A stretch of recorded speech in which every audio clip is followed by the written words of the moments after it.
सभी विद्यार्थियों का एसवी चिल्ड्रन एकेडमी रावला मंडी के ऑनलाइन प्लेटफॉर्म पे स्वागत है।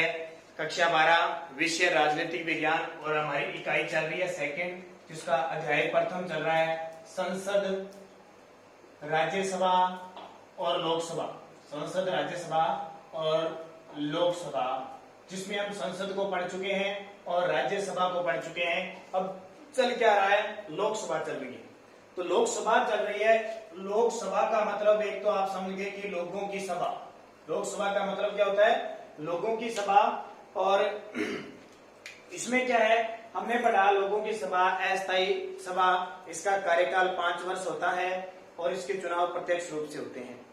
अधिकतम सीटें हो सकती है 552, लेकिन वर्तमान में चुनाव कितने पे होते हैं, 545 पे, जिसमें से 543 तो क्या होते हैं, निर्वाचित होते हैं और 2 राष्ट्रपति द्वारा आंग्ल भारतीयों को मनोनीत किया जाता है। ये बात पढ़ी। इसके बाद हमने क्या पढ़ी कि 543 और 2 545, जिनमें से 530 तो राज्यों से आते हैं, 13 केंद्र शासित प्रदेशों से आते हैं और 2 एंग्लो इंडियन आती है। बात हमने सारी पढ़ी थी। फिर चुनाव कैसे होता है, ये सारी बातें। अब देखो इसके बाद में पढ़ने इसके पदाधिकारी, लोकसभा के पदाधिकारी, इनके बारे में पढ़ते हैं। जैसे राज्यसभा में हमने क्या पढ़ा था, सभापति। क्या पढ़ा था, सभापति। और दूसरा पढ़ा था उपसभापति। सभापति और उपसभापति, 2 पढ़े थे ना। सभापति तो हमने ये पढ़ा था कि भारत का जो उपराष्ट्रपति होता है, राज्यसभा की बात कर रहा हूं मैं, भारत का जो उपराष्ट्रपति होता है वो इसका क्या होता है, पदेन अध्यक्ष होता है। और उपसभापति राज्यों के सदस्यों में से चुने जाते हैं। ठीक है, लेकिन यहाँ थोड़ी सी बात अलग है। लोकसभा के पदाधिकारियों में एक तो होता है अध्यक्ष। क्या होता है, अध्यक्ष। तो एक कौन होता है, उपाध्यक्ष। एक अध्यक्ष होता है और दूसरा उपाध्यक्ष होता है। अब अध्यक्ष कैसे चुना जाता है और उपाध्यक्ष कैसे चुना जाता है, देखो। अध्यक्ष और उपाध्यक्ष, अध्यक्ष चुना जाता है, उपाध्यक्ष चुना जाता है उन्हीं के सदस्यों में से। ठीक है, कहां से चुने जाते हैं, लोकसभा के सदस्यों में से। लोकसभा के सदस्यों में से चुने जाते हैं, चुने जाते हैं।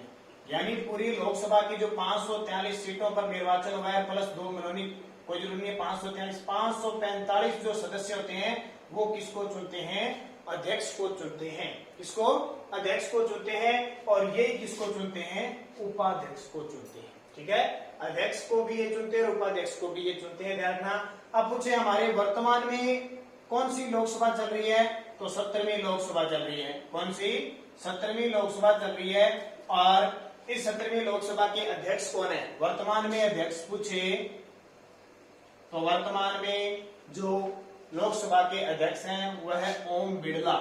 कौन है, ओम बिड़ला। ये हमारे राजस्थान के हैं, बड़ी बात देखो। ओम बिड़ला कहाँ के है, राजस्थान के।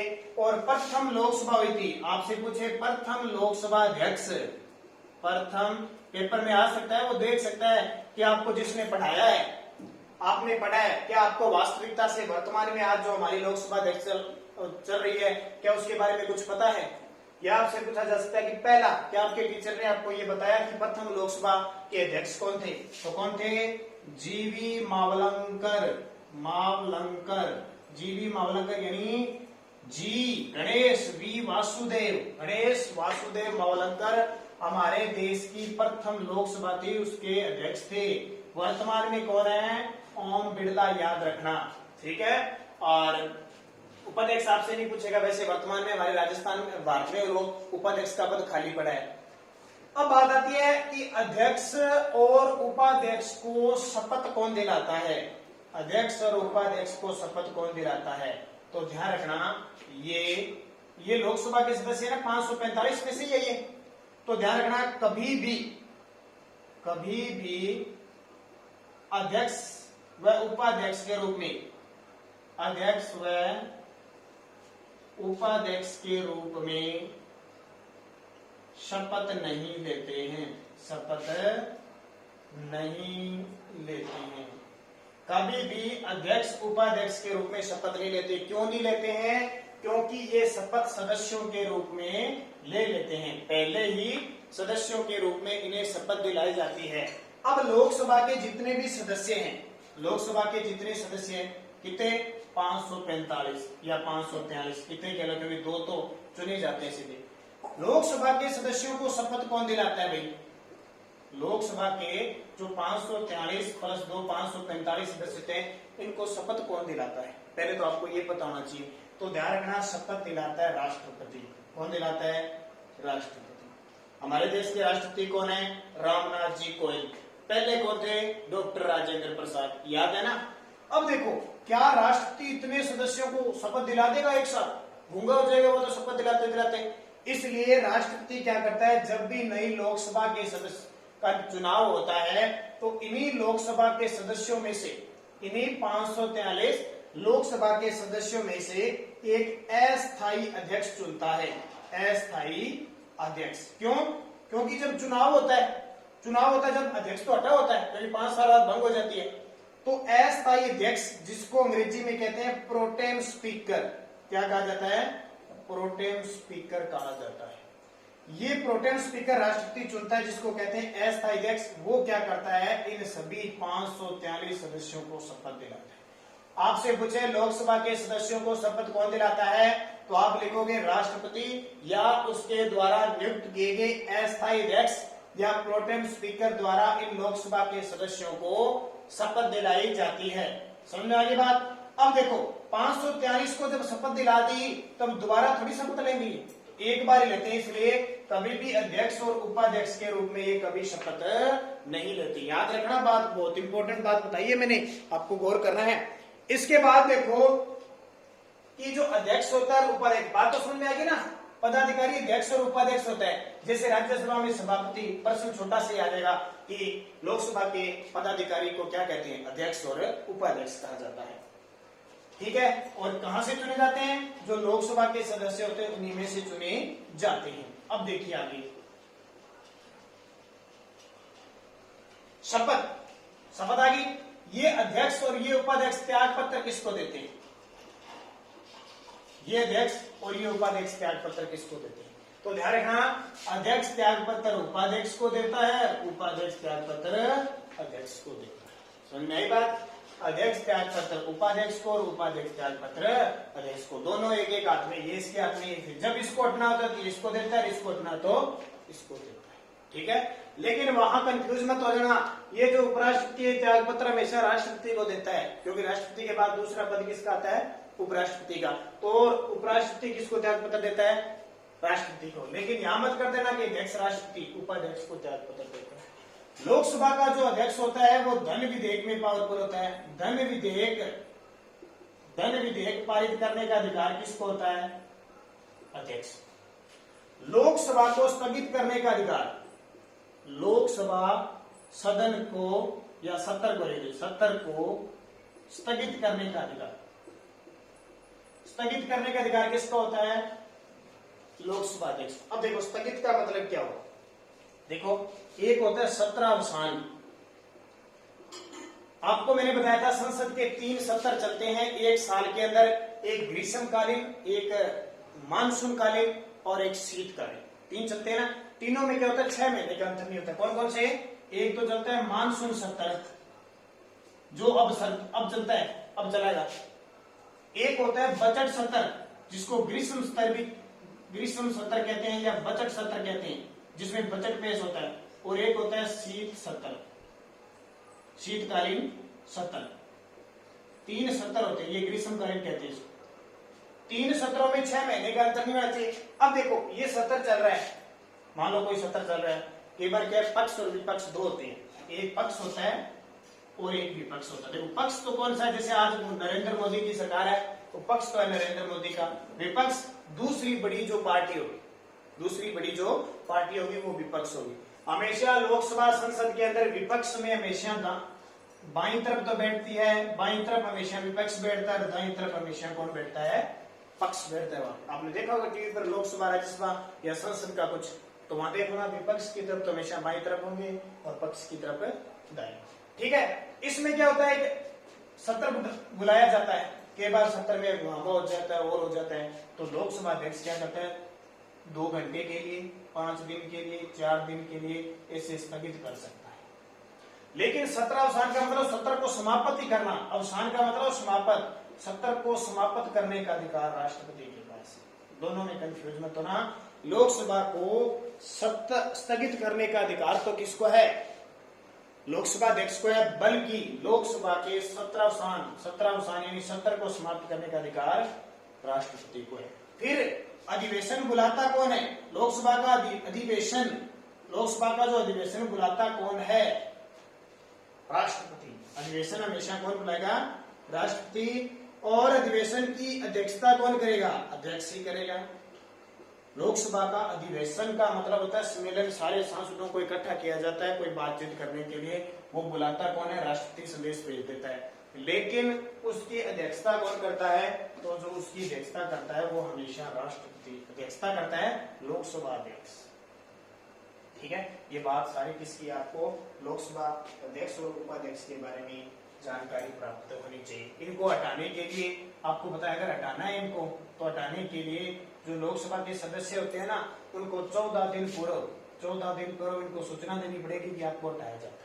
ध्यान रखना, ज्यादातर अध्यक्ष का काम होता है, जब अध्यक्ष पद पे ना हो तो उसका काम कौन करता है, उपाध्यक्ष। बस उपाध्यक्ष के इतने काम है, जब अध्यक्ष छुट्टी पे चला जाए या त्याग पत्र दे दे किसी, तो उपाध्यक्ष अध्यक्ष के रूप में कार्यवाहक रूप में काम करेगा। बाकी उपाध्यक्ष का कोई काम नहीं होगा, बस उपाध्यक्ष बनाए जाते हैं। जैसे अब की बार उपाध्यक्ष अब तक बनाया नहीं, ठीक है, तो इससे तो ज्यादा मेन काम होता है अध्यक्ष। तो ये कहानी किसकी होगी, अध्यक्ष और उपाध्यक्ष की कहानी होगी। समझ में आ गई ना बात, ये चीजें समझोगे ना तो ही पता लगेगा, अगर सीधा आपने पढ़ दिया तो कुछ ही पता नहीं चलेगा। अब देखो संसद के कार्य क्या क्या है, संसद के कार्य, ये बहुत इंपॉर्टेंट है कि संसद के कार्य है क्या। नंबर 1 बात करनी है, संसद को कहते हैं व्यवस्थापिका। क्या कहते हैं, संसद को कहा जाता है व्यवस्थापिका। अब ये व्यवस्थापिका क्या है, क्या सिस्टम है, इसका देखो। संसद के कार्य इसको कहते हैं व्यवस्थापिका। मैंने व्यवस्थापिका या इसी को कहते हैं विधायी। क्या कहते हैं, विधायी। विधायी का मतलब होता है कानूनी, कानून बनाने वाली। व्यवस्थापिका का मतलब व्यवस्था करने वाली। इसका मतलब संसद क्या करती है, कानून बनाती है, व्यवस्था करती है, फिर पूरा देश में लागू होता है। तो देखो संसद के 3 अंग बता दिए मैंने, लोकसभा, राज्यसभा और राष्ट्रपति। ठीक है, लोकसभा, राज्यसभा और राष्ट्रपति, 3 संसद के मेरे अंग बता दिए। तीनों से बनता है 79 संसद, 80, 81, 80 और अनुच्छेद 52 अभी पढ़ेंगे आगे राष्ट्रपति के बारे में। ये इससे मिलकर संसद बनती है। संसद का काम क्या है, देखो ये कह रहा है कि संसद का कार्य है, संसद का कार्य है देश में कानूनों का निर्माण करना। देश में, बाकी सारी पढ़ लेना, मोटी मोटी बात बता देता हूँ। देश में कानूनों का निर्माण करना। ठीक है, कानून में हो सकता है बिल पारित करना, सीमा निर्धारण करना, यानी जितने भी प्रकार के कह सकते हैं, कोई नया राज्य बनाना है, कोई संविधान में संशोधन करना है, कुछ हटाना है, कुछ जोड़ना है, कोई भी नई व्यवस्था प्रारंभ करनी है, सब कानून करती है संसद। ठीक है, अब संसद की प्रक्रिया क्या है ये आपके लिए इंपॉर्टेंट है। क्या संसद 3 अंगों से मिलकर बनी होती है। अब देखो व्यवस्था कानून कैसे बनाती है। सबसे पहले या तो लोकसभा में या फिर राज्यसभा में कोई बिल पारित करना है। मान लेते हैं कोई बिल पारित करना है, कोई भी ले लिया, जैसे मैं ले लेता हूँ 3 तलाक, आपकी किताब में भी दिया है। 3 तलाक जो बिल है उसमें यह है कि मुस्लिम जो धर्म के अंदर क्या होता है, एक पुरुष अपनी पत्नी को 3 बार दूर से कहते तलाक तलाक तलाक, तो वो तलाक माना जाता है। हमारे हिंदू धर्म, सिख धर्म में क्या होता है कि पहले कोई कहासुनी हो जाती है तो कोर्ट में जाना पड़ता है, मामला बहुत लंबा चलता है, कोर्ट फिर 2 महीने का आदेश देता है, आप राजीमंता हो सकते हो, फिर जाके प्रक्रिया होती है। कई बार पत्नी को तलाक देना चाहती है, पति देना नहीं चाहता, ऐसे जब तक उनकी साइन नहीं होती है तब तक प्रक्रिया चलती है। इनके क्या होता है, अगर फोन पे ही, मोबाइल पे ही पुरुष बैठा है दुबई और महिला बैठी है भारत में, उसने वहीं से कह दिया तलाक तलाक तलाक, तो वो महिला का तलाक माना जाता है। कितना घिनौना अपराध था वैसे तो, कि चलते चलते पुरुष तलाक तलाक दे दिया, तलाक। इसमें सरकार ने एक बिल पास किया, ठीक है, वो बिल सबसे पहले लोकसभा में पास हुआ। पहले कहाँ ले गए, लोकसभा में। इसका मतलब जानेगा, मतलब लोकसभा में बैठकें हुई, सारा कुछ हुआ और सहमति बनी, तो लोकसभा ने उसको पास कर दिया, ठीक है। 2/3 बहुमत से इसको पास किया जाता है। 2/3 बहुमत का मतलब 545 सीट है, उसका 2/3 जितना होगा ना, 2/3 जितना होगा, लगभग 181, 18 360 के आसपास, 300-350 सदस्यों से पास हो जाएगा। फिर ये राज्यसभा में जाएगा, राज्यसभा ने भी पास कर दिया तो ये राष्ट्रपति के पास जाएगा, और राष्ट्रपति के हस्ताक्षर होते ही ये क्या बन गया, कानून बन गया। अब इस पे कानून बन गया कि अगर 3 तलाक ऐसे, 3 तलाक ऐसे करके किसी ने अगर तलाक दिया तो उसे 1 वर्ष की सजा या 2 वर्ष की सजा इतनी निर्धारित है, 3 वर्ष की सजा निर्धारित की गई है, ठीक है। अब देखो कानून बना के लिए, पहले ये सिर्फ कुछ ही नहीं था, लोकसभा में पारित, राज्यसभा में पारित और फिर राष्ट्रपति ने हस्ताक्षर कर दिए तो ये बिल पास हो गया। अगर लोकसभा ने पास कर दिया, राज्यसभा में पास नहीं होता तो ये कानून नहीं बनता। और लोकसभा ने पास कर दिया या पहले राज्यसभा में गया, लोकसभा ने पास नहीं किया तो बिल नहीं बनता। यानी सबकी सहमति जरूरी है। पहले किसमें पास हुआ, लोकसभा में, फिर कहां हुआ, राज्यसभा में, फिर राष्ट्रपति के पास गया। कई बार राष्ट्रपति कह देता है मुझे तो ये पसंद नहीं, कानून अच्छा नहीं है, तो ये बिल वापिस भेज देते हैं इनके पास। जब ये दोबारा इसको फिर पास करके वापिस राष्ट्रपति के पास भेजते हैं, अब राष्ट्रपति के पास कोई चारा नहीं होता है कि वो इसे पास नहीं करें, तो राष्ट्रपति इसे क्या कर देता है, पास कर देता है। ये सारी प्रक्रिया क्या है, संसद की है, ठीक है। मोटी मोटी बात है, एक संसद में जब लोकसभा और राज्यसभा के अंदर गतिरोध पैदा हो जाए, यानी दोनों में विरोध हो जाए, तो एक संयुक्त बैठक होती है, संयुक्त बैठक होती है, ठीक है। और ये बैठक बुलाता कौन है, राष्ट्रपति बुलाता है, सारों को इकट्ठा कर लेता है, किन किन को, राज्यसभा। कई बार ऐसा बिल होता है कि ये पास कर देता है तो ये पास नहीं करता, ये पास करता है तो ये पास नहीं करता, दोनों पास करते तो राष्ट्रपति पास नहीं करता। तो क्या करते हैं, एक संयुक्त बैठक बुलाई जाती है, संयुक्त बैठक बुलाई जाती है। कौन बुलाता है, राष्ट्रपति बुलाता है, और इसकी अध्यक्षता कौन करता है, वही बात, अध्यक्षता लोकसभा अध्यक्ष करेगा। कौन करेगा, अध्यक्षता करेगा लोकसभा अध्यक्ष, ठीक है। तो ये संयुक्त बैठक है, 2-3 बार आज तक हो चुकी है। आज तक संविधान के अनुच्छेद 108 में दी गई है, संविधान के अनुच्छेद 108 में ये होगी। और विधेयक पर राष्ट्रपति की अनुमति मैंने शॉर्टकट में बता दिया, देख लेना। लोकसभा राज्यसभा पास होने के बाद जो विधेयक होता है उस पर राष्ट्रपति की क्या लग जाती है, मोहर लग जाती है, हस्ताक्षर लग जाती है। उसके बाद में मैंने पहले आपको बता दिया, संविधान में संशोधन का कार्य हो गया। संविधान संशोधन कार्य संसद के द्वारा किया जाता है। और धन विधेयक कहाँ पारित होता है, धन विधेयक पारित करने का काम भी संसद का है, जिसमें पावरफुल कौन होती है, लोकसभा। और फिर लोकसभा पास करने के बाद कहा जाता है, राज्यसभा के अंदर। तो राज्यसभा में पास होने के बाद वो पास हो जाता है। मोटी मोटी बात मैंने आपको बता दी, बाकी मैंने सारी आपकी बताई हुई है पहले, संविधान की विशेषता पढ़ी थी, ठीक है। तो इस पार्ट को और पढ़ लेना, तो ये पार्ट पूरा हो जाता है। आगे हम पढ़ेंगे प्रधानमंत्री, उसकी मंत्रिपरिषद, दोबारा फिर ये चीजें आएगी। जब राष्ट्रपति पढ़ेंगे तो फिर आएगी, जब हम मंत्रिपरिषद पढ़ेंगे तो फिर आएगी धन विधेयक। तो इनको दोबारा फिर रिपीट करेंगे, एक बार मोटी मोटी आपको बात बता